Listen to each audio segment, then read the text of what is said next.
2026 সালের 21শে ফেব্রুয়ারি নতুন রাজনৈতিক প্রেক্ষাপটে আরেকটি 21-এর ভোর দেখল বাংলাদেশ। পরম্পরা মেনে রাত 12:01 কেন্দ্রীয় শহীদ মিনারে শ্রদ্ধা জানান প্রধানমন্ত্রী তারেক রহমান। তিনি 21-এর চেতনায় গণতন্ত্র পুনঃপ্রতিষ্ঠা, ভাষা বৈচিত্র্য সংরক্ষণ এবং সর্বস্তরে শুদ্ধ বাংলা ব্যবহারের দেশবাসীকে আহ্বান জানান। তবে এবারের 21 ঘিরে আলোচনার কেন্দ্রে ছিল বাংলাদেশের জামায়াতে ইসলামীর অংশগ্রহণ। প্রথমবারের মতো দলটি আমির ও জাতীয় সংসদ বিরোধী দলীয় নেতা হিসেবে ডক্টর শফিকুর রহমান ভোরে কেন্দ্রীয় শহীদ মিনারে পুষ্পস্তবক অর্পণ করেন। এরপর এক বিবৃতিতে জানান, এটি তার রাষ্ট্রীয় দায়িত্বের মধ্যে পড়ে, তাই তিনি দিনটিকে স্মরণ করে সম্মান জানাতে এসেছেন। জি, জামায়াত সাধারণত কখনো ফুল দিতে আসে না শহীদ মিনারে, এবার আপনারা কি মনে করে আইলেন? এবার রাষ্ট্রীয় আচার হিসাবে এটা আমার দায়িত্ব, বিরোধী দলীয় নেতা হিসেবে এখানে আসতে হবে আমার সঙ্গীদেরকে নিয়ে, তাই আমি এসেছি। এখনো কি জামাত এটা নাজায়েজ মনে করে? আপনি এই প্রশ্ন কেন আজকে করছেন? এই ধরনের একটা পবিত্র মুহূর্তে এই ধরনের প্রশ্ন না করাই ভালো। জামায়াতের এই পদক্ষেপ রাজনৈতিক মহলে মিশ্র প্রতিক্রিয়া তৈরি করেছে। তবে মুক্তিযুদ্ধ বিষয়ক প্রতিমন্ত্রী ইশরাক হোসেন শহীদ মিনারে শ্রদ্ধা নিবেদন শেষে বলেন, বাংলাদেশ স্বাধীন সার্বভৌম রাষ্ট্র হবে, সেই লক্ষ্যেই কাজ করে যাব। তাই অপ্রয়োজনীয় বিতর্ক এড়িয়ে ঐক্যের বার্তা দেওয়াই প্রয়োজন। আমরা বাংলাদেশকে একটি গণতান্ত্রিক, একটি মুক্ত, একটি স্বাধীন সার্বভৌম রাষ্ট্র হিসেবে সবসময় গড়ে তুলতে চেয়েছি। বাংলাদেশ জাতীয়তাবাদী দলের লড়াইটা সেটাই ছিল।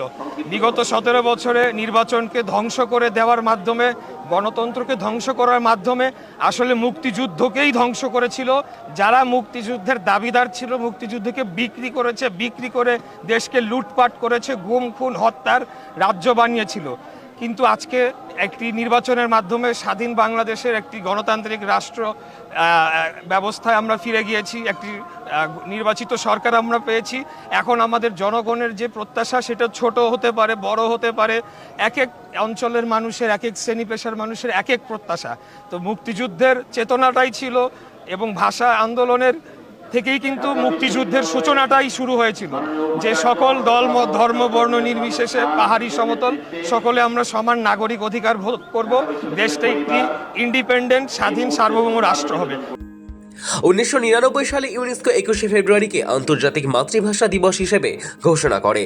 1952 সালের ভাষা আন্দোলনে বাংলা ভাষাকে রাষ্ট্রভাষার স্বীকৃতির দাবিতে আন্দোলনরত শিক্ষার্থীদের ওপর তৎকালীন পাকিস্তান সরকারের গুলিতে শহীদ হন আব্দুল জব্বার, আব্দুল বরকত, আব্দুস সালাম, রফিক উদ্দিন সহ অনেকেই। তাদের আত্মত্যাগের ইতিহাসেই রচিত হয় 21-এর মহিমা। আর তাই প্রথা অনুযায়ী আজও আমার ভাইয়ের রক্তে রাঙানো 21শে ফেব্রুয়ারি গানে প্রভাত ফেরি মুখর হয় বাংলাদেশ। ভাষার জন্য আত্মদানকারী শহীদদের স্মরণে শ্রদ্ধায় নত হয় একাধিক নেতা সহ সাধারণ মানুষ। ফলে 21শে ফেব্রুয়ারি শুধু একটি দিন নয়, এটি বাঙালির চেতনা, আত্মমর্যাদা ও ঐক্যের প্রতীক। ব্যুরো রিপোর্ট, সময়, কলকাতা।